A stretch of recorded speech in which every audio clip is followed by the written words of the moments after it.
इत्तेफाक यहाँ एक सवाल पैदा होता है कि क्या दावा लेकर उठे थे कि हम क्या करेंगे दुनिया में, और उसके बाद अब जब फख्र होता है तो वो किन चीज़ों पर होता है। ये दोनों चीज़ें जो हैं, क्या जो दावा लेकर उठे थे कि हम दुनिया भर में इस्लाम फैलाएंगे, हम एक ऐसी जमात के तौर पर दुनिया के सामने एक मॉडल बनेंगे कि जो इस्लाम की हकीकी शक्ल सूरत जो दुनिया से नाबूद हो चुकी है, हम उसको कायम करेंगे। लेकिन आज जब दावे होते हैं तो ये होते हैं कि जी हम सबसे ज्यादा रिच जमात हैं, ये कि हमने सबसे ज्यादा बाहर के मुल्कों में हमने मसाजिद बनाई हैं। अब मसाजिद का तो एक मकसद होता है ना। अब मसाजिद का मकसद ये है कि वहाँ पे नमाजी हो। अगर वहाँ पे नमाजी नहीं हो तो वो महज एक बिल्डिंग है, एक कम्युनिटी सेंटर है, या कुछ भी आप उसको कह सकते हैं। मस्जिद का होना इस बात का गमाज नहीं होता कि यहाँ नमाजी भी मौजूद है। तो ये सारे जो दावाजात हैं, इनके ऊपर भी जरा फर्दन फर्दन बात कीजिएगा कि ये कहाँ तक सही साबित हुए हैं। इस्लाम की वो कौन सा खूबसूरत चेहरा दिखाया है, और इखलाक और किरदार की वो कौन सी पाकीज़गी और बुलंद मायार मुरतब किया है। क्योंकि दुनिया जहान में तो जो रेपुटेशन सन 2021 और इससे भी पहले से जमात की चल रही है, वो तो काफी पैथेटिक है। जी बिल्कुल। जब ये कुएं के अंदर आप रहेंगे तो अपने ही अहाते में छलांगे मारते रहेंगे, लेकिन जब आप बाहर आते हैं समुंदर में, फिर आपकी असल जो है, आपका जो क्या लेवल है और आपका क्या आपका असल आपका क्या है, या आपकी कामयाबी या नाकामी के क्या मेयार है, वो यहाँ पे तय होते हैं। समुंदर में आके तय होते हैं, कुओं में नहीं तय हुआ करते। और अपने कुएं के अंदर तो हर कोई छलांग मार के अव्वल आ जाएगा। अपनी किताबें पढ़ के अपनी दौड़ लगा के खुद नंबर पहले पे आना तो बहुत आसान काम है।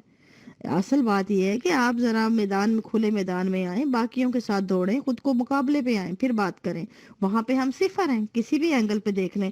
हमारे मेयार ये हैं कि भाई आप सियासतदानों को ले आए, जलसों के ऊपर बैठ गए आके सियासतदान आपके, वाह वाह वाह, बल्ले बल्ले बल्ले, बड़ी कामयाबी हो गई हमारी, हमारी इतने सियासतदान आ गए।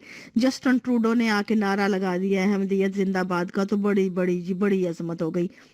फिर जी हमारे यहाँ पे कोई एक अहमदी खानदान हो गया तो वाह जी वाह, बड़ी बल्ले बल्ले हो गई। अब मतलब आप सोचें, और कि ये किसी भी इंसान का नजरिया बदलना भी कोई बड़ी बात नहीं है, चाहे वो मुसलमान से हिंदू हो, हिंदू से मुसलमान हो, चाहे कोई भी हो। देखें, ये नजरियात की गेम जो है, ये हर इंसान का इनफरादी फेल है। ये कामयाबी या नाकामी के मेयार इन पे नहीं होते, ये पर्सनल हर किसी का अपने ख्याल है। जिस तरह हर इंसान डिफरेंट इनफरादियत होती है, बाहर किसी को एक डिफरेंट एंगल पे चीज भाती है। बाज लोगों को जो चीजें हैं, आपने जिस तरह देखा है आपके अंदर, बाज लोगों को जरा सी कोई तकलीफ होती है, उस पे दर्द की शिद्दत ज्यादा होती है, उनको वो बर्दाश्त नहीं कर पाते। बाज बड़ी बड़ी दर्द बर्दाश्त कर जाते हैं। इसी तरह के मामलात ओवरऑल हर तरह होते हैं, नफ्सियाती सतहों पे भी होते हैं, नजरियात की सतहों पे भी होते हैं। हर ओवरऑल हर इंसान के साथ बाज इंसान उन नजरियात को और एंगल से देख रहा होता है, किसी का जाविया और होता है, किसी का नुक्ता नजर और होता है। तो भाई ठीक है, जिसको जहां सेटिस्फेक्शन है, जो जहां समझता है उसको सही है, उसको हक मिलना चाहिए, उसका हक होना चाहिए कि वो उन पे बात करे। अगर नहीं पसंद तो उनको उन पे तब भी बात करे। अगर नहीं वो उसकी अकल या शऊर के लेवल पे उतरे तब भी बात करे, अगर उतरे हैं तब भी बात करे। उसको मुकम्मल हक दिया जाना चाहिए। जहाँ पे ये हक नहीं मिलते, जबान बंदियां होती हैं, तो वहां पे समझ जाना चाहिए कि मामलात जो है ये संजीदा नहीं है, ये मामलात जो है ये कंट्रोल्ड है, मकसद मकासिद और हैं।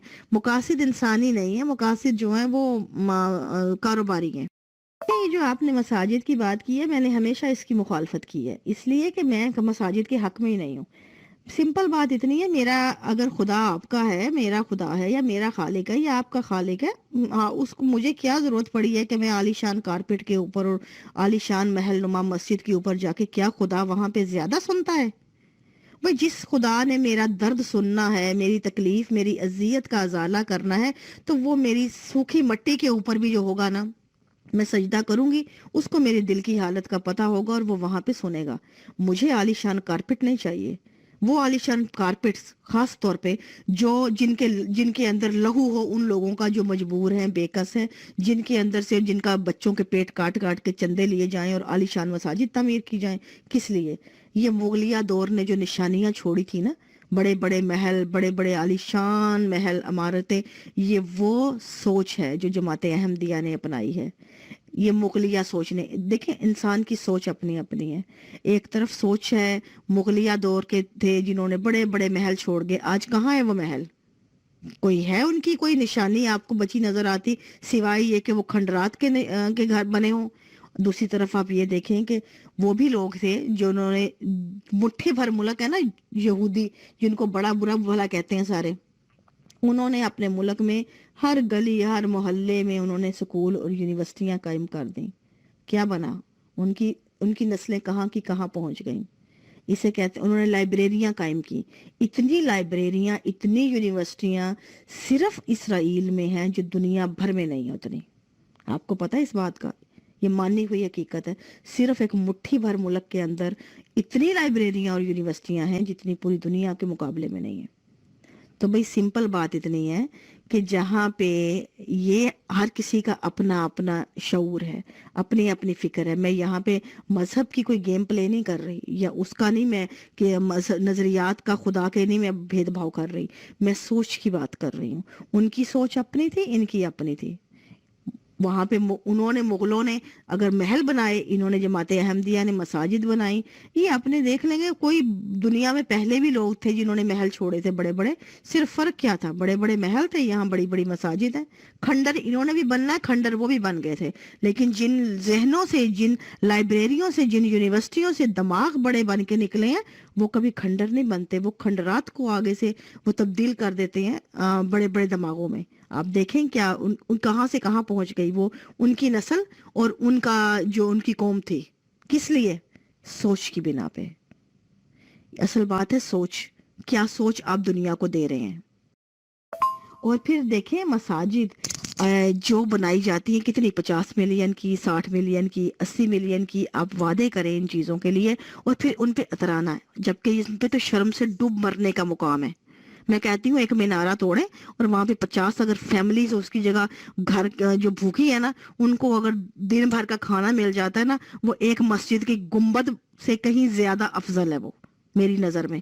एक कारपेट जो है ना मस्जिद का बिछाया कालीन आपने, अगर आपके इर्द गिर्द उस मोहल्ले में कोई गरीब, कोई भूखा, कोई जरूरतमंद है ना, तो मैं कहती हूँ लानत है फिर ऐसी आलीशान जगहों पे या ऐसे सजदों पे जब आपको इंसानियत का दर्द ही आपको महसूस ना हुआ। क्या फायदा उस खुदा का? ये ऐसा खुदा नहीं चाहिए किसी को जिसके दिल में जरा सी भी, वो जो महलों में मिले, जो बड़े बड़े आलीशान मसाजिद में मिले, और जिसको किसी गरीब की परवाह ही नहीं। ऐसे खुदा का क्या करना किसी ने लेके? ये तो वो खुदा है जिस तरह हिंदुओं ने बुत बनाए हुए हैं, ये भी इनका बुत है, बस सोने का बुत है, हीरे का। आपने वो मस्जिद में रखा है आलीशान, वो जो अपना मंबर बना के उसके ऊपर आपने वो बुत रखा दिया खुदा का। अब जाके आप सजदे कीजिए अपने उस कारपेट के ऊपर। उस खुदा को परवाह नहीं है कि गरीब सजदा कर रहा है, अमीर, उसको आपकी जेब से परवाह है। जेब से खाली कीजिए ताकि अगली मस्जिद बने। और ये क्योंकि ये इनकी कामयाबियों के मेयार है। फिर आप इंसानी हकूक पे आ जाएं। अगर आप मसाजिद को चले, ये इमारतें देखे छोड़े, तो इंसानी हकूक पे आ जाएं। कल दुनिया के मेयार और थे। दुनिया के पास इंसानी हकूक का चार्टर भी देखें तो वो रिसेंटली, उससे बहुत से ममालिक जो थे इससे पहले वो जानते ही नहीं थे इंसानी हकूक की बुनियादी, वो उसकी फहरिस्त में नहीं आते थे। आहिस्ता आहिस्ता दुनिया ने मानना शुरू किया कि बुनियादी इंसानी हकूक किनको कहते हैं। आज पूरी दुनिया जो है उसके अंडर है, तकरीबन हर मुल्क उसको मानता है। क्या है वो हकूक? वो हकूक जिनको हम हर इंसान की बुनियादी जरूरत कहते हैं, और उसमें इजहार आजादी राय बुनियादी हैसियत रखता है, चाहे वो मर्द है या औरत है। क्या ये हक हमें हासिल है? क्या आपके आजाद इजहार करना, चाहे कोई भी इजहार है, आपको इसका हक हासिल है? तो फिर आप कहाँ खड़े हैं?